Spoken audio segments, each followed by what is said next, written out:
Hello friends, talk only PSCയിലേക്ക് ഞാൻ നിങ്ങളെ എല്ലാവരെയും സ്വാഗതം ചെയ്യുകയാണ്.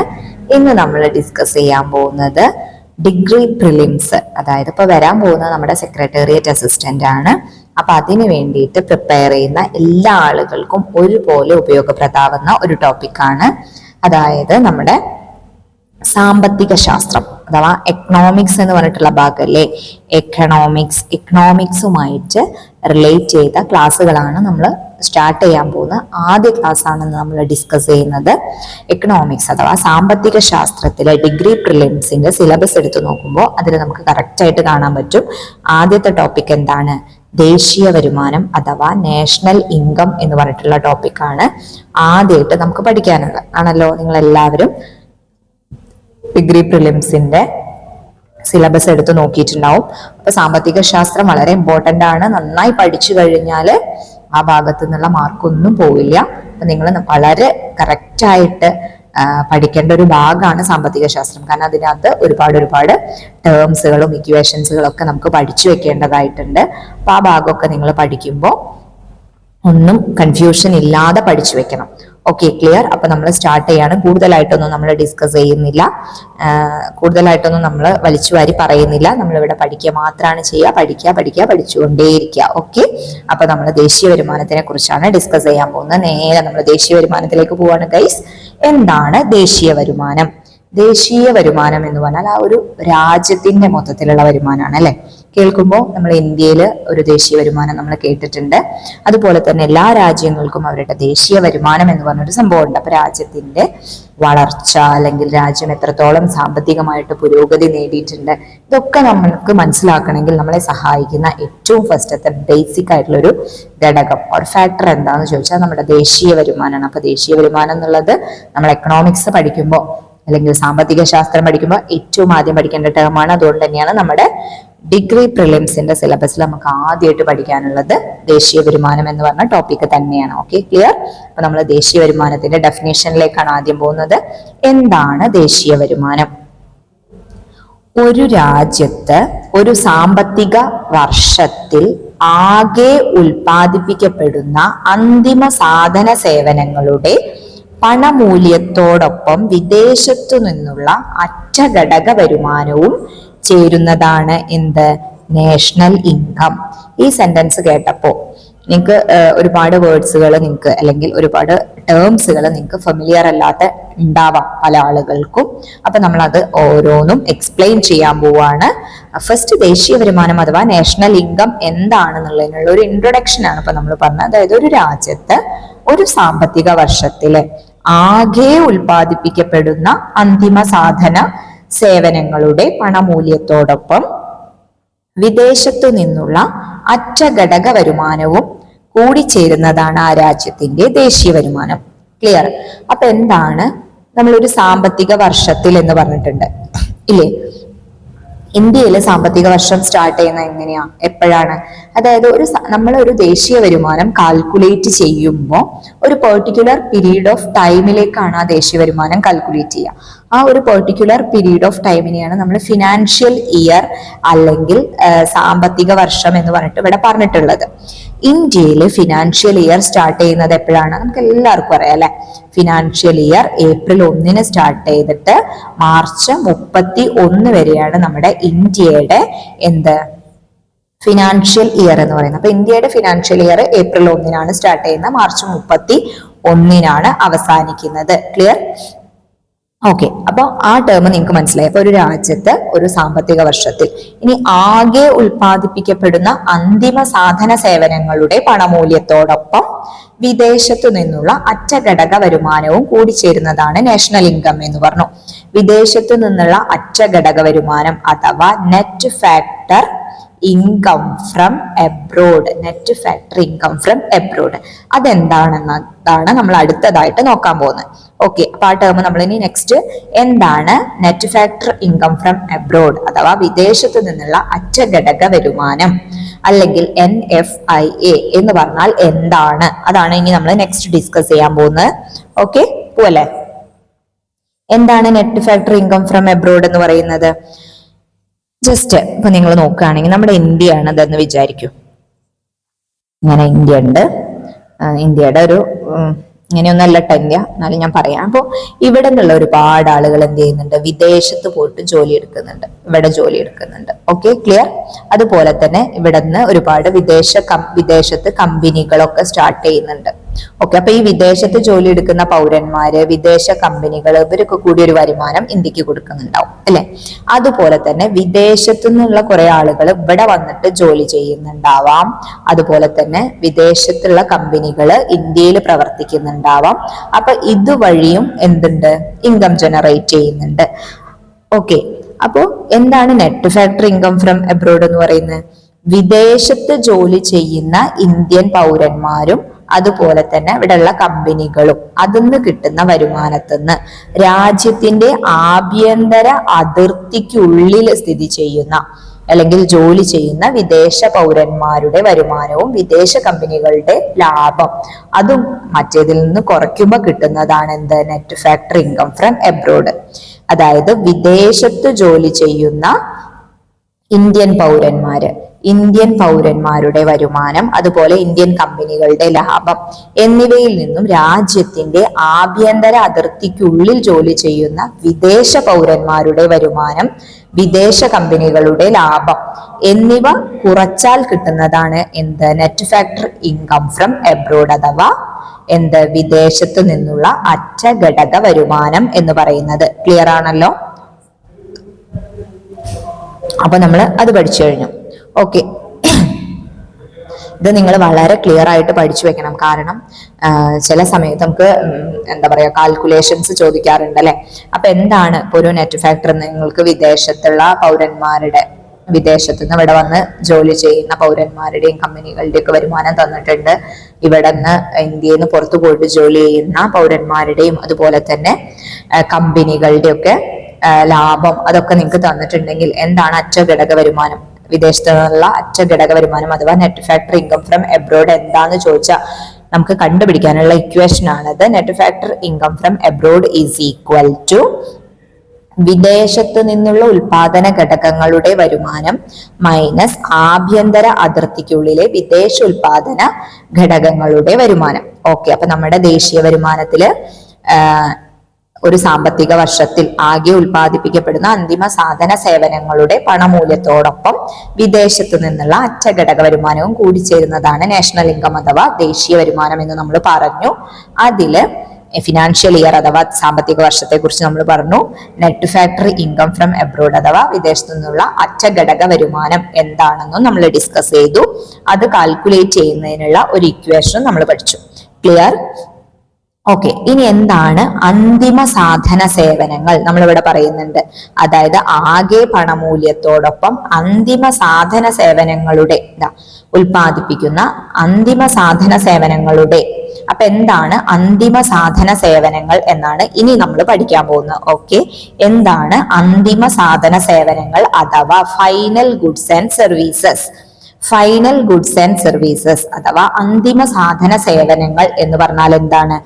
അന്തിമ ഉപയോഗത്തിനായിട്ട് തയ്യാറെടുക്കപ്പെടുന്ന വസ്തുക്കളെയാണ് നമ്മൾ എന്ത് പറയുന്നത്? അന്തിമ സാധനങ്ങൾ എന്ന് പറയുന്നത്. അന്തിമ ഉപയോഗത്തിനായിട്ട്. അങ്ങനെ പറഞ്ഞ ഒന്നും കൂടി ക്ലിയർ ആയിട്ട് പറയുകയാണെങ്കിൽ, ഒരിക്കൽ വിറ്റു കഴിഞ്ഞിട്ടുണ്ടെങ്കിൽ ഇവ പിന്നെയും ഉൽപാദന പ്രക്രിയയിൽ കടന്നു വരില്ല. അത്തരത്തിലുള്ള സാധനങ്ങളെയാണ് അന്തിമ സാധനങ്ങൾ അഥവാ ഫൈനൽ ഗുഡ്സ് എന്ന് പറയുന്നത്. ക്ലിയർ ആവുന്നുണ്ടോ? അപ്പൊ നോക്കൂ, പേന, നോട്ട്ബുക്ക്, കസേര, റെഫ്രിജറേറ്റർ, മിക്സി, അങ്ങനെ നമ്മൾ ഉപയോഗിക്കുന്ന എല്ലാ വസ്തുക്കളും ഉണ്ടല്ലോ, അതെല്ലാം തന്നെ എന്താണ്? അന്തിമ സാധനങ്ങളാണ്. അവ ഒരിക്കൽ വിറ്റ് കഴിഞ്ഞാൽ പിന്നെയും ഉൽപാദന പ്രക്രിയയിലേക്ക് കടന്നു വരാത്ത വസ്തുക്കളാണ്. അപ്പൊ അത്തരത്തിലുള്ള വസ്തുക്കളെയാണ് നമ്മൾ എന്ത് പറയുന്നത്? അന്തിമ വസ്തുക്കൾ അഥവാ അന്തിമ സാധന സേവനങ്ങൾ അഥവാ ഫൈനൽ ഗുഡ്സ് ആൻഡ് സർവീസസ് എന്ന് പറയുന്നത്. അതില് തന്നെ അന്തിമ സാധനങ്ങളെ നമുക്ക് രണ്ടായിട്ട് തരംതിരിക്കാം. അന്തിമ സാധനങ്ങളെ രണ്ടായിട്ട് തരംതിരിക്കാം. ഒന്നെന്താണ്? ഉപഭോഗ വസ്തുക്കൾ അഥവാ കൺസ്യൂമർ ഗുഡ്സ്, അതുപോലെ തന്നെ മൂലധന വസ്തുക്കൾ അഥവാ ക്യാപിറ്റൽ ഗുഡ്സ്. ഇങ്ങനെ രണ്ടായിട്ടാണ് അന്തിമ സാധനങ്ങളെ തിരിക്കുന്നത്. അന്തിമ സാധനങ്ങളെ രണ്ടായിട്ട് തിരിക്കാം എന്ന് പറഞ്ഞു. ഒന്ന് ഉപഭോഗ വസ്തുക്കൾ അഥവാ കൺസ്യൂമർ ഗുഡ്സും, അടുത്തത് എന്താണ്? മൂലധന വസ്തുക്കൾ അഥവാ ക്യാപിറ്റൽ ഗുഡ്സും. ക്ലിയർ ആവുന്നുണ്ടോ? എന്താണ് ഉപഭോഗ വസ്തുക്കൾ അഥവാ കൺസ്യൂമർ ഗുഡ്സ് എന്നതുകൊണ്ട് ഉദ്ദേശിക്കുന്നത്? ഉപഭോക്താവിന് പണം കൊടുത്ത് വാങ്ങി ഉപയോഗിക്കാൻ കഴിയുന്ന തരത്തിൽ തയ്യാറാക്കിയിട്ടുള്ള വസ്തുക്കളെയാണ് നമ്മൾ എന്ത് പറയുന്നത്? ഉപഭോഗ വസ്തുക്കൾ അഥവാ കൺസ്യൂമർ ഗുഡ്സ്. അതായത് നമ്മൾ പോയിട്ട് പൈസ കൊടുത്ത് വാങ്ങി ആ സാധനം നമ്മൾ ഉപയോഗിക്കുന്നു. അത്തരത്തിലുള്ള വസ്തുക്കളെ നമ്മൾ എന്താ പറയാ? ഉപഭോഗ വസ്തുക്കൾ അഥവാ കൺസ്യൂമർ ഗുഡ്സ് എന്നാണ് പറയാ. ക്ലിയർ ആവുന്നുണ്ടോ? അപ്പൊ ഈ പറഞ്ഞ സാധനങ്ങളൊക്കെ തന്നെ പെന്ന്, നോട്ട്ബുക്ക്, കസേര, റെഫ്രിജറേറ്റർ, അങ്ങനെ നമ്മൾ വാങ്ങി ഉപയോഗിക്കുന്ന സാധനങ്ങളെല്ലാം തന്നെ എന്തിലാണ് വരുന്നത്? ഉപഭോഗ വസ്തുക്കളിലാണ് വരുന്നത് അഥവാ കൺസ്യൂമർ ഗുഡ്സിലാണ് വരുന്നത്. ഇനി അവിടെ നമ്മൾ ക്ലിയർ ആയിട്ട് മനസ്സിലാക്കി വെക്കേണ്ട മറ്റൊരു ടേമാണ് മൂലധന വസ്തുക്കൾ അഥവാ ക്യാപിറ്റൽ ഗുഡ്സ് എന്താണെന്ന്. ക്യാപിറ്റൽ ഗുഡ്സും നമ്മൾ പണം കൊടുത്തിട്ട് വാങ്ങി ഉപയോഗിക്കുന്ന സാധനങ്ങൾ തന്നെയാണ്. പക്ഷെ അതിനൊരു ഡിഫറൻസ് ഉണ്ട്. അതിന്റെ മുമ്പ് നമ്മൾ ഈ മൂലധന വസ്തുക്കൾ അഥവാ ക്യാപിറ്റൽ ഗുഡ്സ് പഠിക്കുമ്പോൾ മസ്റ്റ് ആയിട്ടും പഠിച്ചു വെക്കേണ്ട ഒരു സെന്റൻസ് ഇതാക്കി എടുക്കുന്നു. ഉൽപാദന പ്രക്രിയയുടെ നട്ടെല്ല് എന്നറിയപ്പെടുന്നത്, ഉൽപാദന പ്രക്രിയയുടെ നട്ടെല്ല് എന്നറിയപ്പെടുന്ന സാധനം എന്താന്ന് ചോദിച്ചാൽ അത് മൂലധന വസ്തുക്കളാണ്. മൂലധന വസ്തുക്കൾ അഥവാ ക്യാപിറ്റൽ ഗുഡ്സിനെയാണ് നമ്മൾ എന്ത് പറയുന്നത്? ഉൽപാദന പ്രക്രിയയുടെ നട്ടെല്ല് എന്ന് പറയുന്നത്. ഇനി എന്താണ് മൂലധന വസ്തുക്കൾ? മറ്റു വസ്തുക്കളുടെ നിർമ്മാണത്തിന് വേണ്ടി ഉപയോഗിക്കുന്ന അന്തിമ വസ്തുക്കൾ. അതായത് ഇപ്പൊ നേരത്തെ നമ്മൾ ഉപഭോഗ വസ്തുക്കൾ എന്ന് പറഞ്ഞാൽ അന്തിമ വസ്തു തന്നെയാണ്, മൂലധന വസ്തു എന്ന് പറഞ്ഞാലും അന്തിമ വസ്തു തന്നെയാണ്. പക്ഷെ ഉപഭോഗ വസ്തു എന്താണ് അഥവാ കൺസ്യൂമർ ഗുഡ്സ് എന്താണ്? നമ്മൾ ഉപഭോക്താവ് പണം കൊടുത്ത് വാങ്ങി ഉപയോഗിക്കാൻ പറ്റുന്ന തരത്തിൽ തയ്യാറാക്കിയിട്ടുള്ള വസ്തുക്കളെയാണ് നമ്മൾ എന്ത് പറയുന്നത്? ഉപഭോഗ വസ്തുക്കൾ അഥവാ കൺസ്യൂമർ ഗുഡ്സ്. അതിന് എക്സാമ്പിളും നമ്മൾ പറഞ്ഞു. ഇനി എന്താണ് മൂലധന വസ്തു? മറ്റു വസ്തുക്കളുടെ നിർമ്മാണത്തിന് വേണ്ടി ഉപയോഗിക്കുന്ന അന്തിമ വസ്തുക്കൾ. അന്തിമ വസ്തു തന്നെയാണ്, പക്ഷെ എന്താ ഉപയോഗിക്കുന്നത്? മറ്റു വസ്തുക്കളുടെ നിർമ്മാണത്തിന്. ഒരു എക്സാമ്പിൾ പറയുമ്പോൾ നിങ്ങൾക്ക് മനസ്സിലാവും. Tailoring machine. ടൈലറിംഗ് മെഷീൻ ഒരു അന്തിമ വസ്തുവാണ്. പക്ഷെ അത് നമ്മൾ എന്തിനാ ഉപയോഗിക്കുന്നത്? വാങ്ങിക്കൊണ്ടുവന്നിട്ട് നമ്മൾ എന്താ ചെയ്യുന്നത്? തുണിത്തരങ്ങൾ അതായത് ഡ്രസ്സൊക്കെ ഉണ്ടാക്കാൻ വേണ്ടിയിട്ടല്ലേ നമ്മൾ അത് ഉപയോഗിക്കുന്നത്. അപ്പൊ അത്തരത്തില് മറ്റൊരു വസ്തുവിന്റെ നിർമ്മാണത്തിന് വേണ്ടിയിട്ട് ഉപയോഗിക്കാൻ അല്ലെങ്കിൽ അതിന് ഉപയോഗപ്പെടുത്താൻ വേണ്ടി നമ്മൾ വാങ്ങിക്കൊടുന്ന് ഉപയോഗിക്കുന്ന അന്തിമ വസ്തുക്കളെയാണ് നമ്മൾ എന്ത് പറയുന്നത്? മൂലധന വസ്തുക്കൾ അഥവാ ക്യാപിറ്റൽ ഗുഡ്സ് എന്ന് പറയുന്നത്. അതുകൊണ്ട് തന്നെയാണ് അതിന് എന്ത് പറയുന്നത്? ഉൽപാദന പ്രക്രിയയുടെ നട്ടെല്ല് എന്ന് വിളിക്കുന്നതും. ക്ലിയർ? അപ്പൊ ഇവിടെ നമ്മൾ ഒരു കാര്യം കൂടി നല്ല ഉറപ്പിച്ച് പഠിച്ചു വെക്കണം. ഇത് റോ മെറ്റീരിയൽ അല്ല, നോട്ട് റോ മെറ്റീരിയൽസ്. അതായത് മൂലധന വസ്തുക്കൾ എന്ന് പറഞ്ഞിട്ടുണ്ടെങ്കിൽ റോ മെറ്റീരിയൽ അല്ല, അതായത് അസംസ്കൃത വസ്തുക്കളല്ല. അത് എന്താണ്? അത് വേറെ സംഭവമാണ്.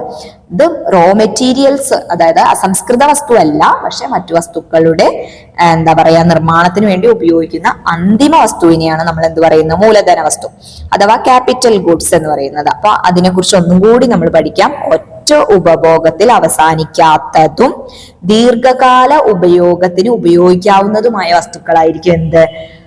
മൂലധന വസ്തുക്കൾ എന്ന് പറഞ്ഞിട്ടുണ്ടെങ്കിൽ, അല്ലെങ്കിൽ എന്ത്? ക്യാപിറ്റൽ ഗുഡ്സ് എന്ന് പറഞ്ഞാൽ ഒറ്റ ഉപയോഗത്തിൽ അങ്ങോട്ട്. ഇപ്പൊ പെന്നാണെങ്കിൽ ഒറ്റ ഉപയോഗം കഴിഞ്ഞാൽ നമുക്കത് കഴിഞ്ഞു അല്ലെ. അപ്പൊ നിങ്ങൾ ഉപയോഗിക്കുക റീഫിൽ ഉപയോഗിച്ചിട്ട് റീഫിൽ അത് മാറ്റി ഉപയോഗിക്കാം, അങ്ങനെയൊന്നുമല്ല. അതിനെക്കൊണ്ട് നമുക്ക് വേറെ ഒന്നും ചെയ്യാൻ പറ്റില്ലല്ലോ, പുതിയ സാധനങ്ങളൊന്നും ഉണ്ടാക്കാൻ പറ്റുന്നില്ലല്ലോ. ഇതെന്താ? ഒറ്റ ഉപയോഗത്തിൽ അവസാനിക്കാത്തതും ദീർഘകാല ഉപയോഗത്തിന് ഉപയോഗിക്കാവുന്നതുമായ വസ്തുക്കളെയാണ് നമ്മൾ എന്ത് പറയുന്നത്? ക്യാപിറ്റൽ ഗുഡ്സ് അഥവാ മൂലധന വസ്തുക്കൾ. ഇപ്പൊ ടൈലറിംഗ് മെഷീൻ അതുപോലെ തന്നെയുള്ള ഏത് തരത്തിലുള്ള യന്ത്ര സാമഗ്രികളാണ് എന്താണ് നിങ്ങൾ വാങ്ങിക്കുന്ന വെച്ചെങ്കിലും അത് മൂലധന വസ്തു തന്നെയല്ലേ. നമ്മൾക്കൊരു മൂലധനമായിട്ടല്ലേ നമ്മളത് ക്യാപിറ്റൽ ആയിട്ടല്ലേ എടുക്കുന്നത്.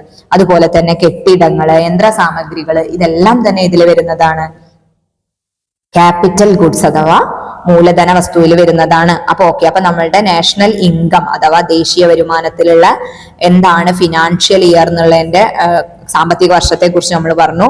അന്തിമ സാധന സേവനങ്ങളെ കുറിച്ച് പറഞ്ഞു. അതുപോലെ തന്നെ അറ്റഘടക വരുമാനം, വിദേശത്ത് നിന്ന് ലഭിക്കുന്ന അറ്റഘടക വരുമാനം. ഈ ടേംസ് എല്ലാം നമ്മളിപ്പോ പഠിച്ചുട്ടാ. ഇനി അതിന്റെ ഇടയിൽ നമ്മൾ പഠിച്ചു വെക്കേണ്ട മറ്റൊരു ടേമാണ് മധ്യമ വസ്തുക്കൾ. മധ്യമ വസ്തുക്കൾ അഥവാ ഇടനില ഉൽപ്പന്നങ്ങൾ അല്ലെങ്കിൽ ഇന്റർമീഡിയേറ്റ് ഗുഡ്സ്. ഇതൊക്കെ ഒരു സാധനം തന്നെയാണ്. മധ്യമ വസ്തുക്കൾ, ഇടനില ഉൽപ്പന്നങ്ങൾ, ഇന്റർമീഡിയേറ്റ് ഗുഡ്സ് എന്നൊക്കെ പറഞ്ഞാല് ഒരു സാധനം തന്നെയാണ്. എന്താണ്?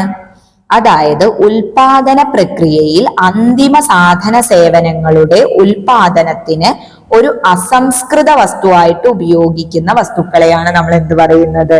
ഇടനില ഉൽപ്പന്നങ്ങൾ അഥവാ മധ്യമ വസ്തുക്കൾ അല്ലെങ്കിൽ ഇന്റർമീഡിയേറ്റ് ഗുഡ്സ് എന്ന് പറയുന്നത്. ക്ലിയർ ആവുന്നുണ്ടോ?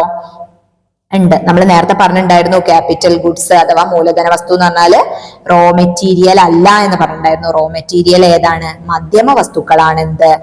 Raw materials. എല്ലാ തരത്തിലുള്ള അസംസ്കൃത വസ്തുക്കൾ അഥവാ റോ മെറ്റീരിയൽസും എന്തിൽ വരുന്നതാണ്? നമ്മുടെ മധ്യമ വസ്തുക്കൾ അല്ലെങ്കിൽ ഇടനില ഉൽപ്പന്നങ്ങൾ അല്ലെങ്കിൽ ഇന്റർമീഡിയറ്റ് ഗുഡ്സിൽ വരുന്നതാണെന്ന് മനസ്സിലാക്കാം. അപ്പോൾ നോക്കൂ, ചകിരി, പ്ലാസ്റ്റിക്, പരുത്തി തുടങ്ങി വരുന്ന എല്ലാ തരത്തിലുള്ള അസംസ്കൃത വസ്തുക്കളെയും നമ്മൾ ഏതിലാണ് ഉൾപ്പെടുത്തുന്നത്? മാധ്യമ വസ്തുക്കൾ അല്ലെങ്കിൽ ഇടനില ഉൽപ്പന്നങ്ങൾ അല്ലെങ്കിൽ ഇന്റർമീഡിയറ്റ് ഗുഡ്സ് എന്ന് പറയും. ക്ലിയർ ആണല്ലോ? അപ്പൊ നമ്മൾ ദേശീയ വരുമാനവുമായിട്ട് റിലേറ്റ് ചെയ്ത് വരുന്ന എല്ലാ കാര്യങ്ങളും ഡിസ്കസ് ചെയ്ത് കഴിഞ്ഞു. അതായത് ദേശീയ വരുമാനത്തിന്റെ ഡെഫിനേഷനിൽ പറയുന്ന എല്ലാ ടേംസുകളും നമ്മൾ പഠിച്ചു.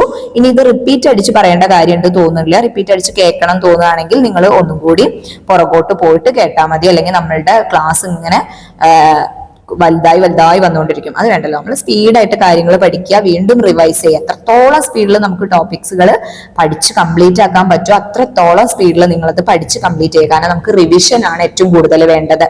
അപ്പോൾ അടുത്ത ഒരു കാര്യത്തിലേക്ക് നമ്മൾ കടക്കാൻ പോവാണ്. ദേശീയ വരുമാനം അഥവാ നാഷണൽ ഇൻകത്തിനെ കുറിച്ചാണ് നമ്മൾ പറഞ്ഞുകൊണ്ടിരിക്കുന്നത്. അപ്പൊ ദേശീയ വരുമാനത്തിന്റെ ഏറ്റവും തുടക്കം മുതലുള്ള കാര്യങ്ങൾ ഇനി നമ്മൾ അറിഞ്ഞു വെക്കേണ്ടത് അത്യാവശ്യമാണ്. അപ്പൊ ദേശീയ വരുമാനം ആദ്യമായിട്ട് ഇന്ത്യയിൽ കാൽക്കുലേറ്റ് ചെയ്തതും അത് ആരൊക്കെയാണ്, എങ്ങനെയാണ്, ഏത് കാലഘട്ടത്തിലാണ്, അതൊക്കെയാണ് ഇനി നമ്മൾ ഡിസ്കസ് ചെയ്യാൻ പോകുന്നത്. ഓക്കെ, അപ്പൊ നമ്മൾ പഠിക്കാൻ പോവാണ്. ആദ്യമായിട്ട് ഇന്ത്യയിൽ ദേശീയ വരുമാനം കണക്കാക്കിയത് എന്നാണ് ഫസ്റ്റത്തെ.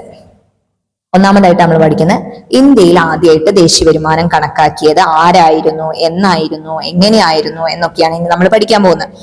ഇന്ത്യയിൽ ആദ്യമായിട്ട് ദേശീയ വരുമാനം കാൽക്കുലേറ്റ് ചെയ്ത് ഇൻഡിപെൻഡൻസിന് മുമ്പാണ്. അതായത് ബ്രിട്ടീഷ് ഇന്ത്യയിലാണ് ആദ്യമായിട്ട് ദേശീയ വരുമാനം കണക്കാക്കുന്നത്. 1867-68 കാലഘട്ടത്തിലാണ് ഇന്ത്യയിൽ ആദ്യമായിട്ട് ദേശീയ വരുമാനം കണക്കാക്കപ്പെടുന്നത്. കണക്കാക്കിയ വ്യക്തി ആരാണെന്ന് ചോദിച്ചാൽ ദാദാബായി നവറോജിയാണ്. ദാദാബായി നവറോജി എല്ലാവർക്കും വളരെ സുപരിചിതനായ വ്യക്തിയാണ്. ഇനി അഥവാ അറിയില്ലെങ്കിൽ പരിചയപ്പെട്ടേ മതിയാകൂ. എന്നാൽ മാത്രമാണ് നമ്മൾക്ക് മോഡേൺ ഇന്ത്യൻ ഹിസ്റ്ററി, അങ്ങനെ ഇന്ത്യൻ ഹിസ്റ്ററിയിലേക്ക് പോകുമ്പോൾ നമുക്ക് ഏറ്റവും കൂടുതൽ ഏറ്റവും നന്നായിട്ട് മനസ്സിലാക്കി വെച്ചിട്ടുള്ള ഒരാളായിരിക്കും ദാദാബായി നവറോജി. അല്ലെങ്കിൽ ഇദ്ദേഹത്തെ പഠിക്കാതെ നമ്മൾക്ക് ഇന്ത്യൻ ഹിസ്റ്ററി പഠിക്കാൻ പറ്റില്ല. ഓക്കെ, അപ്പൊ ദാദാബായി നവറോജി 1867-68 പീരീഡിലാണ് ആദ്യമായിട്ട് ഇന്ത്യയിൽ ദേശീയ വരുമാനം കണക്കാക്കുന്നത്. ഇൻഡിപെൻഡൻസിന് മുമ്പായിരുന്നു, അഥവാ ബ്രിട്ടീഷ് ഇന്ത്യയിലായിരുന്നു കാൽക്കുലേറ്റ് ചെയ്തത്. അതൊരു റഫ് കാൽക്കുലേഷൻ ആയിരുന്നു. അതായത് ഒരു ഏക്യുറേറ്റ് ആയിട്ടുള്ള ഒരു കാൽക്കുലേഷൻ ഒന്നും ആയിരുന്നില്ല അദ്ദേഹം അന്ന് ചെയ്തത്. ഒരു റഫ് കാൽക്കുലേഷൻ ആയിരുന്നു. അദ്ദേഹം ദേശീയ വരുമാനവും കാൽക്കുലേറ്റ് ചെയ്തു, പ്രതിശീർഷ വരുമാനവും കാൽക്കുലേറ്റ് ചെയ്തു. അപ്പൊ ഇങ്ങനെ ഈ രണ്ട് കാര്യങ്ങൾ പറഞ്ഞപ്പോൾ ദേശീയ വരുമാനം എന്താണ്, അതിനെ പറ്റിയുള്ള കംപ്ലീറ്റ് ഡീറ്റെയിൽസ് നിങ്ങൾക്കറിയാം. പക്ഷെ പ്രതിശീർഷ വരുമാനം എന്താണെന്ന് നമ്മൾ മനസ്സിലാക്കിയിട്ടില്ല. നമ്മൾ മനസ്സിലാക്കാൻ പോകുന്നതേ ഉള്ളൂ. അതവിടെ നിൽക്കട്ടെ. പക്ഷെ നിങ്ങൾ മനസ്സിലാക്കുക, ദേശീയ വരുമാനവും കാൽക്കുലേറ്റ് ചെയ്തു, പ്രതിശീർഷ വരുമാനവും ആര് കാൽക്കുലേറ്റ് ചെയ്തു? ദാദാബായി നവറോജി. അന്ന് 1867-68 പീരീഡിൽ അദ്ദേഹം ഒരു റഫ് കാൽക്കുലേഷൻ നടത്തിയപ്പോൾ ദേശീയ വരുമാനവും പ്രതിശീർഷ വരുമാനവും കാൽക്കുലേറ്റ് ചെയ്തിട്ടുണ്ടായിരുന്നു. പക്ഷെ നോട്ട് ആക്യുറേറ്റ്, ആക്യുറേറ്റ് ആയിട്ടൊന്നും ആയിരുന്നില്ല. നമ്മൾ ഓൾറെഡി പറഞ്ഞു അതൊരു റഫ് കാൽക്കുലേഷൻ ആയിരുന്നു എന്ന്. ക്ലിയർ? ഇനി അദ്ദേഹം ആ കാൽക്കുലേറ്റ് ചെയ്തു എന്ന് പറഞ്ഞു. അതിനെയൊക്കെ പറ്റി ഡീറ്റെയിൽഡ് ആയിട്ട് പറയുന്ന അദ്ദേഹത്തിന്റെ ഒരു ബുക്കാണ് poverty and un-British rule in India എന്ന് പറയുന്നത്. Poverty and un-British rule in India എന്നത് അദ്ദേഹത്തിന്റെ ഈ ഒരു കാൽക്കുലേഷനെയും അതിനെയൊക്കെ കുറിച്ച് ഡീറ്റെയിൽഡ് ആയിട്ട് പറയുന്ന ഒരു ബുക്കാണ്. മാത്രമല്ല ഫാദർ ഓഫ് ഇന്ത്യൻ എക്കണോമിക്സ് എന്നറിയപ്പെടുന്നത് ദാദാബായി നവറോജിയാണ്. ഫാദർ ഓഫ് ഇന്ത്യൻ പൊളിറ്റിക്സ് എന്നറിയപ്പെടുന്നതും അദ്ദേഹം തന്നെയാണ്. മനസ്സിലാക്കി വെക്കുന്നതിനെ മാത്രമല്ല ഓർമ്മയിൽ സൂക്ഷിച്ചു വെക്കാനുള്ള കാര്യങ്ങളാണ് ഇതെല്ലാം തന്നെ ഇവിടെ പറയുന്ന. ഒരു പോയിന്റ് പോലും നിങ്ങൾ വിട്ടുകളയാൻ പാടില്ല. Father of Indian economics, father of Indian politics എന്നൊക്കെ അറിയപ്പെടുന്നത് ദാദാബായി നവറോജിയാണ്. അദ്ദേഹം ബ്രിട്ടീഷ് ഇന്ത്യയിലാണ് ഫസ്റ്റ് ദേശീയ വരുമാനം കാൽക്കുലേറ്റ് ചെയ്തത്. ഒരു റഫ് കാൽക്കുലേഷൻ ആയിരുന്നു, നോട്ട് ആക്യുറേറ്റ്. അദ്ദേഹത്തിന്റെ വളരെ ഫേമസ് ആയിട്ടുള്ള ബുക്കാണ് ഇത് poverty and un-British rule in India. നമ്മൾ പറഞ്ഞു ദേശീയ വരുമാനം അദ്ദേഹം കാൽക്കുലേറ്റ് ചെയ്തു. അതോടൊപ്പം തന്നെ അദ്ദേഹം എന്തും കാൽക്കുലേറ്റ് ചെയ്തിട്ടുണ്ടായിരുന്നു? പ്രതിശീർഷ വരുമാനവും കാൽക്കുലേറ്റ് ചെയ്തിട്ടുണ്ടായിരുന്നു. അതായത് പെർ ക്യാപിറ്റ ആനുവൽ ഇൻകം അദ്ദേഹം കാൽക്കുലേറ്റ് ചെയ്തിട്ടുണ്ടായിരുന്നു. അന്ന് അദ്ദേഹം കാൽക്കുലേറ്റ് ചെയ്തപ്പോൾ അദ്ദേഹത്തിന് കിട്ടിയ പെർ ക്യാപിറ്റ ഇൻകം എത്രയാണെന്ന് ചോദിച്ചാൽ 20 രൂപയായിരുന്നു. 20 ആയിരുന്നു. RS20 ആണ് അദ്ദേഹത്തിന് അന്ന് കിട്ടിയ പെർ ക്യാപിറ്റ ഇൻകം. പഠിച്ചു വെക്കുക. ഓക്കെ, ദെൻ പിന്നീട് പെർ ക്യാപിറ്റ ഇൻകം കാൽക്കുലേറ്റ് ചെയ്ത രണ്ടാളുകളെ പറ്റിയിട്ട് പറയുന്നു. ഫിൻലെ ഷിറാസ് 1911 എന്ത് ചെയ്തു? പെർ ക്യാപിറ്റ ഇൻകം അഥവാ പ്രതിശീർഷ വരുമാനം കാൽക്കുലേറ്റ് ചെയ്തപ്പോൾ അദ്ദേഹത്തിന് എത്രയെന്ന് കിട്ടി? RS49 എന്നാണ് കിട്ടിയത്. അതുപോലെ തന്നെ വാഡിയ ആൻഡ് ജോഷി 1913-14 കാലഘട്ടത്തില് പെർ ക്യാപിറ്റ ഇൻകം അഥവാ പ്രതിശീർഷ വരുമാനം കാൽക്കുലേറ്റ് ചെയ്തു. അപ്പൊ അവർക്ക് എത്രയാണ് കിട്ടിയത്? RS44.30 എന്ന് കിട്ടി. പഠിച്ചു വെക്കുക. ഓക്കെ, നെക്സ്റ്റ് നമ്മൾ പഠിക്കാൻ പോകുന്നത് രണ്ടാമതായിട്ടുള്ള ദേശീയ വരുമാനം കാൽക്കുലേഷനെ കുറിച്ചിട്ടാണ്. ക്ലിയർ? ശാസ്ത്രീയമായി ആദ്യം ദേശീയ വരുമാനം, അതായത് സയന്റിഫിക്കലി ഇന്ത്യയിൽ ദേശീയ വരുമാനം ആദ്യമായിട്ട് കാൽക്കുലേറ്റ് ചെയ്യുന്നത് ആരാണ്? VKRV റാവു ആണ്. പഠിച്ചു വെക്കുക, VKRV റാവു. സയന്റിഫിക്കലി 1931 കാലഘട്ടത്തിലെ ചില ബുക്കുകളിൽ 1925-29 പീരീഡ് എന്നും പറയുന്നുണ്ട്. 1931 കാലഘട്ടത്തിലാണ് എന്ത്? VKRV റാവു ഇന്ത്യയിൽ ആദ്യമായിട്ട് ശാസ്ത്രീയമായിട്ട് അഥവാ സയന്റിഫിക്കലി നാഷണൽ ഇൻകം ദേശീയ വരുമാനം കാൽക്കുലേറ്റ് ചെയ്യുന്നത്. ക്ലിയർ? അദ്ദേഹവും പെർ ക്യാപിറ്റ ഇൻകം കാൽക്കുലേറ്റ് ചെയ്തിരുന്നു. അദ്ദേഹത്തിന് കിട്ടിയ പെർ ക്യാപിറ്റ ഇൻകം എത്രയാണ്? RS76 ആണ് അദ്ദേഹത്തിന് കിട്ടിയ per capita income. Clear? Okay, next മൂന്നാമതായിട്ട് നമ്മൾ അടുത്ത കാൽക്കുലേഷനിലേക്ക് പോവാണ്. സ്വാതന്ത്ര്യത്തിന് ശേഷം ആദ്യം അല്ലെങ്കിൽ ഇന്ത്യയിൽ ഔദ്യോഗികമായിട്ട് ഇന്ത്യയിൽ ആദ്യമായി അല്ലെങ്കിൽ ഇന്ത്യയിൽ സ്വാതന്ത്ര്യം കിട്ടിയതിന് ശേഷം ആദ്യമായിട്ട് നാഷണൽ ഇൻകം കാൽക്കുലേറ്റ് ചെയ്തത്, അല്ലെങ്കിൽ ഇന്ത്യയിൽ ഔദ്യോഗികമായിട്ട് ആദ്യമായിട്ട് ഇന്ത്യയിൽ നാഷണൽ ഇൻകം കാൽക്കുലേറ്റ് ചെയ്തത് എന്നൊക്കെ ചോദിച്ചാൽ അതിനുള്ള ഉത്തരം PC മഹലനോബിസ് ആണ്. കേട്ടിട്ടുണ്ടായിരിക്കും അല്ലെ? നമ്മൾ 5 ഇയർ പ്ലാൻസ് ഒക്കെ പഠിക്കുമ്പോൾ PC മഹലനോബിസിന് ധാരാളം കേട്ടിട്ടുണ്ടായിരിക്കും. 1949 PC മഹലനോബിസ് എന്ത് ചെയ്യുന്നത്? നാഷണൽ ഇൻകം കാൽക്കുലേറ്റ് ചെയ്യുന്ന അന്നൊരു 1949 ഓഗസ്റ്റിൽ ഒരു നാഷണൽ ഇൻകം കമ്മിറ്റി ഫോം ചെയ്തിട്ടുണ്ടായിരുന്നു. അതിന്റെ ഹെഡ് ആയിരുന്നു PC മഹലനോബിസ്. അദ്ദേഹം 1949 എന്ത് കാൽക്കുലേറ്റ് ചെയ്യുന്നത്? National income. അതിന്റെ പ്രത്യേകത സ്വാതന്ത്ര്യത്തിന് ശേഷം ഇന്ത്യയിൽ ആദ്യമായിട്ട് നാഷണൽ ഇൻകം കാൽക്കുലേറ്റ് ചെയ്തു, അല്ലെങ്കിൽ ഔദ്യോഗികമായിട്ട് ഇന്ത്യയിൽ ആദ്യമായിട്ട് നാഷണൽ ഇൻകം കാൽക്കുലേറ്റ് ചെയ്തു എന്നൊക്കെ ചോദിച്ചാൽ നമ്മുടെ PC മഹലനോബിസിനെയാണ് കേട്ടോ പറയേണ്ടത്. അദ്ദേഹവും പ്രതിശീർഷ വരുമാനം അഥവാ പെർ ക്യാപിറ്റ ഇൻകം കാൽക്കുലേറ്റ് ചെയ്തിട്ടുണ്ടായിരുന്നു. അന്ന് 1949 പെർ ക്യാപിറ്റ ഇൻകം കാൽക്കുലേറ്റ് ചെയ്തപ്പോൾ അദ്ദേഹത്തിന് കിട്ടിയത് RS246.90. നോക്കൂ, കൂടി വരും. നോക്കൂ, 20, 49, 44.30, 76, 246.90. Okay, clear? പഠിച്ചു വെക്കുക. ഇനി ഇപ്പോഴത്തെ കാര്യത്തിലേക്കാണ് നമ്മൾ കടക്കാൻ പോകുന്നത്. അറ്റ് പ്രസന്റ് നമ്മളുടെ നാഷണൽ ഇൻകം കാൽക്കുലേറ്റ് ചെയ്യാനുള്ള റെസ്പോൺസിബിലിറ്റി ആർക്കാണെന്ന് ചോദിച്ചാൽ CSOക്കാണ്. അപ്പൊ CSO എന്ന് പറഞ്ഞിട്ടുണ്ടെങ്കിൽ സെൻട്രൽ സ്റ്റാറ്റിസ്റ്റിക്കൽ ഓഫീസ് എന്നറിയപ്പെടുന്നതിന്റെ ഫുൾ ഫോം ആണ് സെൻട്രൽ സ്റ്റാറ്റിസ്റ്റിക്കൽ ഓഫീസ്. അപ്പൊ ഇവിടെ നിങ്ങൾ ഒന്നും കൂടി മനസ്സിലാക്കുക, ഈ CSO ഫോം ചെയ്യുന്ന സമയത്ത് ഓഫീസ് എന്നായിരുന്നില്ല, ഓർഗനൈസേഷൻ എന്ന പേരിലാണ് അതറിയപ്പെട്ടിരുന്നത്. അതായത് സെൻട്രൽ സ്റ്റാറ്റിസ്റ്റിക്കൽ ഓർഗനൈസേഷൻ എന്നായിരുന്നു ഫോം ചെയ്യുന്ന സമയത്ത് അതിന്റെ പേര്. പിന്നീടാണ് CSOനെ സെൻട്രൽ സ്റ്റാറ്റിസ്റ്റിക്കൽ ഓഫീസ് എന്നറിയപ്പെടാൻ തുടങ്ങിയത്. 1951 മെയ് 2 എന്ത് ഫോം ചെയ്യുന്നത്? ഈ സെൻട്രൽ സ്റ്റാറ്റിസ്റ്റിക്കൽ ഓർഗനൈസേഷൻ ഫോം ചെയ്യുന്നത് 1951 മെയ് 2 ഡൽഹി ഹെഡ്ക്വാർട്ടേഴ്സ് ആക്കിക്കൊണ്ടാണ് സെൻട്രൽ സ്റ്റാറ്റിസ്റ്റിക്കൽ ഓർഗനൈസേഷൻ ആരംഭിക്കുന്നത്. പക്ഷെ ഇപ്പൊ സെൻട്രൽ സ്റ്റാറ്റിസ്റ്റിക്കൽ ഓഫീസ് എന്ന പേരിലാണ് അതറിയപ്പെടുന്നത്. ആരാണ് ആരംഭിച്ചത്? PC മഹലനോബിസ് ആയിരുന്നു. അവിടെ തന്നെ നിങ്ങൾ പഠിച്ചു വെക്കേണ്ട മറ്റൊരു ടേമാണ് NSSO. എന്താണ് NSSO? ഇത്ര മാത്രം പഠിച്ചു വെക്കുക. അതിന്റെ full form national sample survey office. മുമ്പ് ഒരു എക്സാമിന് ചോദിച്ചിട്ടുണ്ട്, ഇപ്പൊ അടുത്ത് നടന്നൊരു എക്സാമിന് ചോദിച്ചിട്ടുണ്ട് അതിന്റെ ഫുൾ ഫോം എന്താണെന്ന്. Okay, national sample survey office ആണ് NSSO. National sample survey office ആണ് എന്ത്? NSSO. അപ്പോ സെൻട്രൽ സ്റ്റാറ്റിസ്റ്റിക്കൽ ഓഫീസും നാഷണൽ സാമ്പിൾ സർവേ ഓഫീസും കൂടിയിട്ട് പറയപ്പെടുന്ന പേര് NSO എന്നാണ്, നാഷണൽ സ്റ്റാറ്റിസ്റ്റിക്കൽ ഓഫീസ്. ക്ലിയർ ആയല്ലോ? നാഷണൽ സ്റ്റാറ്റിസ്റ്റിക്കൽ ഓഫീസ് എന്ന പേരിലാണ് അറിയപ്പെടുന്നത്. ഇതൊക്കെ നമുക്ക് ഇനി ഡീറ്റെയിൽഡ് ആയിട്ട് പഠിക്കാനുള്ളതാണ്. എല്ലാം കൂടി എക്സ്പ്ലെയിൻ ചെയ്താൽ നമുക്ക് ഈ ടോപ്പിക്ക് നമ്മൾ വിട്ടുപോകും. അപ്പോൾ അതങ്ങനെ പഠിച്ചു വെക്കാം. Okay, clear. ഇനി നമ്മൾ നേരത്തെ വിട്ടുപോയ ഒരു ടോപ്പിക്കാണ് ഡിസ്കസ് ചെയ്യാൻ പോകുന്നത്. എന്താണ് per capita income? Per capita income അല്ലെങ്കിൽ പ്രതിശീർഷ വരുമാനം അല്ലെങ്കിൽ ആളോഹരി വരുമാനം. ക്ലിയർ? എന്താണ് പെർ ക്യാപിറ്റ ഇൻകം അഥവാ ആളോഹരി വരുമാനം അല്ലെങ്കിൽ പ്രതിശീർഷ വരുമാനം എന്നൊക്കെ പറയുന്നത്? എന്താണ്? ദേശീയ വരുമാനത്തെ ആ രാജ്യത്തെ ആകെ ജനസംഖ്യ കൊണ്ട് ഹരിക്കുമ്പോൾ കിട്ടുന്നതാണ് എന്ത്? ആ രാജ്യത്തിന്റെ പ്രതിശീർഷ വരുമാനം. അതായത് ഒരാൾക്ക് ഇത്ര എന്ന രീതിയിൽ. അപ്പോൾ എത്രയാണോ ഇന്ത്യൻ ജനസംഖ്യ, അത് പോപ്പുലേഷൻ ഉണ്ടാവുമല്ലോ, ആ എണ്ണത്തെ ആ രാജ്യത്തിന്റെ ദേശീയ വരുമാനം കൊണ്ട് ഹരിക്കുമ്പോൾ നമുക്ക് എന്ത് കിട്ടും? കിട്ടുന്ന ഉത്തരമാണ് നമ്മുടെ ആളോഹരി വരുമാനം അഥവാ പ്രതിശീർഷ വരുമാനം അല്ലെങ്കിൽ പെർ ക്യാപിറ്റ ഇൻകം എന്ന് പറയുന്നത്. വളരെ സിമ്പിൾ ആയിട്ടുള്ള ഒരു ടേം അല്ലേ അത്? അപ്പൊ അത് അങ്ങനെ തന്നെ അങ്ങോട്ട് പഠിച്ചു വെക്കുക. അപ്പൊ എന്താണ് പെർ ക്യാപിറ്റ ഇൻകം എന്ന് ഇപ്പൊ നിങ്ങൾക്ക് മനസ്സിലായി. അപ്പൊ മുൻപ് നമ്മൾ ഡിസ്കസ് ചെയ്ത കാര്യമൊക്കെ എന്താന്ന് മനസ്സിലായി.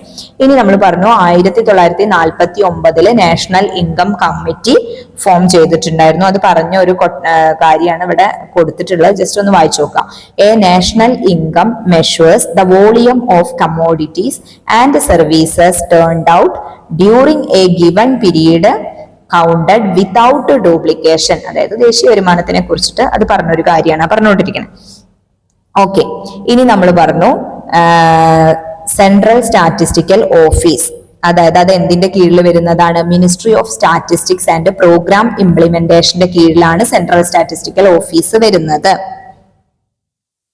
1948-49 കാലയളവ് ബേസ് ഇയർ ആക്കിക്കൊണ്ട് ആണ് 1956 ദേശീയ വരുമാനം കാൽക്കുലേറ്റ് ചെയ്തത്. ഓക്കെ, അപ്പോ സെൻട്രൽ സ്റ്റാറ്റിസ്റ്റിക്കൽ ഓഫീസ് എന്തിന്റെ അണ്ടറിലാണ് വരുന്നത്? Ministry of statistics and programme ഇംപ്ലിമെന്റേഷന്റെ കീഴിലാണ് വരുന്നത്. 1956 മുതൽ ദേശീയ വരുമാനം കാൽക്കുലേറ്റ് ചെയ്യുന്നത് 1948-49 വർഷങ്ങളെ ബേസ് ഇയർ ആയിട്ട് എടുത്തുകൊണ്ടാണ്. എന്നാൽ സെൻട്രൽ സ്റ്റാറ്റിസ്റ്റിക്കൽ ഓഫീസ് പുതിയൊരു national income counting series start ചെയ്തിട്ടുണ്ട് 2015 മുതൽ. അതിന്റെ ബേസ് ഇയർ എത്രയാണ്? 2011-12 ബേസ് ഇയർ ആയിട്ട് എടുത്തിട്ടാണ് 2015 പുതിയൊരു നാഷണൽ ഇൻകം കാൽക്കുലേറ്റിംഗ് അല്ലെങ്കിൽ counting series central statistical office start ചെയ്തത്. ഓക്കെ, ഇനി നമ്മൾ ഇത്രയും കാര്യം പഠിച്ചതിനെ കുറിച്ചുള്ള ഒരു ജസ്റ്റ് 1-2 പോയിന്റ്സുകൾ നിങ്ങൾ വായിച്ചു നോക്കുക. എന്താണ്? ഉയർന്ന ദേശീയ വരുമാനം സൂചിപ്പിക്കുന്നത് രാജ്യത്തിന്റെ സാമ്പത്തിക മുന്നേറ്റത്തെയാണ്. അപ്പൊ ദേശീയ വരുമാനമാണ് നമ്മൾ പഠിച്ചുകൊണ്ടിരിക്കുന്നത്. അപ്പൊ ദേശീയ വരുമാനം കൂടുതലാണെന്നതുകൊണ്ട് ഉദ്ദേശിക്കുന്നത് എന്താ? ആ രാജ്യത്തിന്റെ വരുമാനം കൂടുതലാണ്. അപ്പൊ എന്താണത് നമ്മൾക്ക് മനസ്സിലാക്കി തരുന്നത്? ആ രാജ്യത്തിന്റെ സാമ്പത്തിക മുന്നേറ്റത്തെയാണ് ഉയർന്ന ദേശീയ വരുമാനം സൂചിപ്പിക്കുന്നത്. അത് മനസ്സിലാക്കാൻ എന്തെങ്കിലും ബുദ്ധിമുട്ടുണ്ടോ? ഒരു ബുദ്ധിമുട്ടില്ല. അപ്പൊ ഉയർന്ന ദേശീയ വരുമാനം എന്തിനെയാണ് സൂചിപ്പിക്കുന്നത്? ആ രാജ്യത്തിന്റെ സാമ്പത്തിക മുന്നേറ്റത്തെ. ഒരു രാജ്യത്തിന്റെ സാമ്പത്തിക വളർച്ച എത്രത്തോളം എന്ന് കണ്ടെത്താനും അതുപോലെ തന്നെ രാജ്യങ്ങളുടെ സാമ്പത്തിക സ്ഥിതി താരതമ്യം ചെയ്യാനും ദേശീയ വരുമാനം സഹായിക്കുന്നു. ശരിയല്ലേ? അതായത് ഒരു രാജ്യത്ത് എത്രത്തോളം സാമ്പത്തിക വളർച്ച സംഭവിച്ചിട്ടുണ്ടെന്ന് മനസ്സിലാക്കണമെങ്കിൽ ആ രാജ്യത്തിന്റെ ദേശീയ വരുമാനം കാൽക്കുലേറ്റ് ചെയ്തത് എടുത്ത് നോക്കിയാൽ മതി. മുമ്പ് കാൽക്കുലേറ്റ് ചെയ്തതെന്ന് ഇപ്പോൾ കാൽക്കുലേറ്റ് ചെയ്യുന്നതിലേക്ക് നമ്മൾ ഇങ്ങനെ വന്നുകൊണ്ടിരിക്കുമ്പോൾ അതിൽ കൂടി വരുന്നുണ്ടെങ്കിൽ നമ്മൾ സാമ്പത്തികമായിട്ട് മുന്നോട്ട് പോയിക്കൊണ്ടിരിക്കുകയാണെന്നാണ് മനസ്സിലാക്കേണ്ടത്. അതോടൊപ്പം തന്നെ മറ്റു രാജ്യങ്ങളുടെ സാമ്പത്തിക സ്ഥിതിയുമായിട്ട് നമ്മളുടെ രാജ്യത്തിന്റെ സാമ്പത്തിക അവസ്ഥ എന്താണെന്ന് താരതമ്യം ചെയ്യാനും നമുക്ക് എന്ത് ഉപയോഗപ്പെടുത്താം? നമ്മുടെ ദേശീയ വരുമാനം കാൽക്കുലേഷൻസുകൾ ഉപയോഗപ്പെടുത്താം. ഇനി ദേശീയ വരുമാനം ലഭിക്കുന്ന പ്രധാന മേഖലകൾ നമുക്ക് പഠിക്കാനുണ്ട്. കാർഷിക മേഖല, അതുപോലെ തന്നെ വ്യവസായ മേഖല, അതുപോലെ സേവന മേഖല. അതായത് primary sector, secondary sector, tertiary sector. Okay, ഈ 3 കാര്യങ്ങളും നമ്മൾ ഒരു സെപ്പറേറ്റ് ടോപ്പിക് ആയിട്ട് തന്നെ പഠിക്കാനുള്ളതാണ്. അപ്പൊ അതങ്ങനെ മനസ്സിലാക്കി വെക്കുക. ദേശീയ വരുമാനം ലഭിക്കുന്ന മേഖലകൾ ഏതൊക്കെയാന്ന് ചോദിച്ചിട്ടുണ്ടെങ്കിൽ 1 കാർഷിക മേഖല അഥവാ പ്രൈമറി സെക്ടർ, 2 വ്യവസായ മേഖല അഥവാ സെക്കൻഡറി സെക്ടർ, അതുപോലെ തന്നെ 3rd വൺ സർവീസ് സെക്ടർ അഥവാ സേവന മേഖല, അത് ടെർഷ്യറി സെക്ടർ. ഓക്കെ, അത് നമ്മൾ സെപ്പറേറ്റ് തന്നെ ഇത് പഠിക്കേണ്ട കാര്യമാണ്. അത് മറന്നു പോകാൻ പാടില്ല. മറന്നുമല്ല, നമ്മളെ നെക്സ്റ്റ് ഒരു ടോപ്പിക് അതാണ്. ഓക്കെ, ഇനി എന്താണ് ഇതിന്റെ ലക്ഷ്യങ്ങൾ? ദേശീയ വരുമാനം കാൽക്കുലേറ്റ് ചെയ്യുന്നു, അതിനൊക്കെ ലക്ഷ്യങ്ങൾ ഉണ്ടാവുമല്ലോ. ആ ലക്ഷ്യങ്ങൾ എന്താണെന്നാണ് ഇനി നമ്മൾ നെക്സ്റ്റ് പഠിക്കാൻ പോകുന്നത്. എന്താണ് ഒന്നാമതായിട്ട് പറയുന്ന ലക്ഷ്യം? സമ്പദ്ഘടനയിലെ വിവിധ മേഖലകളുടെ സംഭാവന വിലയിരുത്തുന്നതിന്. അതാണ് ഒരു ലക്ഷ്യം. സമ്പദ്ഘടനയിലെ വിവിധ മേഖലകളുടെ സംഭാവന വിലയിരുത്തുന്നതിന്. രണ്ടാമത്തെ ലക്ഷ്യം എന്താണ്? സമ്പദ് വ്യവസ്ഥ നേരിടുന്ന പ്രശ്നങ്ങൾ പഠിക്കുന്നതിന്. വേണ്ടേ? കാൽക്കുലേറ്റ് ചെയ്താലല്ലേ എന്തൊക്കെ പ്രശ്നങ്ങൾ ഉണ്ടെന്ന് മനസ്സിലാക്കാൻ പറ്റുള്ളൂ. അപ്പൊ സമ്പദ് വ്യവസ്ഥ നേരിടുന്ന പ്രശ്നങ്ങൾ പഠിക്കുന്നതിന്. മൂന്നാമതായിട്ട് എന്താ പറയുന്നത്? വിവിധ പദ്ധതികൾ ആസൂത്രണം ചെയ്യാനും നടപ്പിലാക്കുവാനും സർക്കാരിനെ സഹായിക്കുന്നതിന്. എന്തെങ്കിലുമൊക്കെ പ്രശ്നങ്ങൾ നേരിടുന്നുണ്ടെങ്കിൽ ആ പ്രശ്നങ്ങളെ പരിഹരിക്കണം, അല്ലെ? അല്ലെങ്കിൽ ഇനി പുതിയ കാര്യങ്ങൾ എന്തെങ്കിലും ഇംപ്ലിമെന്റ് ചെയ്യണമെന്നുണ്ടെങ്കിൽ അതിന് പദ്ധതികൾ തയ്യാറാക്കണം. അപ്പൊ ഇതിനൊക്കെ വിവിധ പദ്ധതികൾ ആസൂത്രണം ചെയ്യാനും അതുപോലെ അത് നടപ്പിലാക്കാനും ഒക്കെ സർക്കാരിനെ സഹായിക്കണമെങ്കിലും സർക്കാരിനെ സഹായിക്കുക, അതും ദേശീയ വരുമാനം കാൽക്കുലേഷന്റെ അല്ലെങ്കിൽ ദേശീയ വരുമാനത്തിന്റെ ലക്ഷ്യങ്ങളിൽ ഒന്ന് തന്നെയാണ്. അത് കാൽക്കുലേറ്റ് ചെയ്യണതിന്റെ. Okay, clear? ദെൻ ഉൽപാദനം, വിതരണം, ഉപഭോഗം തുടങ്ങിയ സാമ്പത്തിക പ്രവർത്തനങ്ങളുടെ പരിമിതികളും മേന്മകളും കണ്ടെത്തുന്നതിന്. ഉൽപാദനം എത്രത്തോളം നന്നായിട്ട് ഉൽപ്പാദിപ്പിക്കാൻ പറ്റുന്നുണ്ട്, ആ വിതരണ മേഖല എങ്ങനെ വർക്ക് ചെയ്യുന്നു, ഉപഭോഗം എങ്ങനെയാണ്, ഇങ്ങനെയുള്ള കാര്യങ്ങളുടെ പ്രവർത്തനങ്ങളും പരിമിതികളും മേന്മകളും എല്ലാം കണ്ടെത്തുന്നതിന് നമുക്ക് എന്ത് സഹായകരമാകുന്നുണ്ട്? ദേശീയ വരുമാനം കാൽക്കുലേഷൻ നമ്മളെ ഒരു രാജ്യത്തെ സഹായിക്കുന്നു. അപ്പൊ ഇതൊക്കെ തന്നെയാണ് എന്ത് നാഷണൽ ഇൻകം കാൽക്കുലേഷന്റെ പ്രധാന ലക്ഷ്യങ്ങളായിട്ട് നമ്മൾ പഠിച്ചു വെക്കേണ്ടത്. 4 പോയിന്റ്സ് കമ്പൽസറി പഠിച്ചു വെക്കുക. SSCRT ടെക്സ്റ്റ് ബുക്കിൽ ഉള്ളത് തന്നെയാണ്, അതുകൊണ്ട് ഒന്നും വിട്ടുപോകരുത്. ഓക്കെ, അപ്പൊ ഇത്രയും ഭാഗമാണ് നമ്മൾ ഇന്ന് വളരെ ഒരു ചെറിയ ഭാഗമാണ് എടുത്തിട്ടുള്ളൂ. പക്ഷെ കുറച്ചൊക്കെ നമുക്ക് എക്സ്പ്ലെയിൻ ചെയ്യേണ്ടി വന്നുകൊണ്ട് ഒരു ഇത്തിരി ഭാഗം, എന്നാലും ഏറ്റവും ബേസ് ആയിട്ടുള്ള ദേശീയ വരുമാനത്തിന്റെ കാര്യങ്ങളാണ് നമ്മൾ ഡിസ്കസ് ചെയ്തു പോയത്. ഇനി നമുക്ക് പഠിക്കാനുള്ളത് എന്താണ് GDP, എന്താണ് GNP, അങ്ങനെ പറയുന്ന അതിന്റെ ഡിപ്രീസിയേഷൻ ചാർജസ്, അങ്ങനെ പറയുന്ന കുറെ കാര്യങ്ങളാണ് നമുക്ക് ഇതിനകത്ത് ഡിസ്കസ് ചെയ്യാനുള്ളത്. നമ്മൾ നെക്സ്റ്റ് ക്ലാസ്സിലാണ് അത് ഡിസ്കസ് ചെയ്യാൻ പോകുന്നത്. കാരണം എല്ലാം കൂടിയാവുമ്പോൾ ഒരിത്തിരി ബോറായിട്ട് ഫീൽ ചെയ്യും. അപ്പൊ അതുകൊണ്ട് നിങ്ങൾ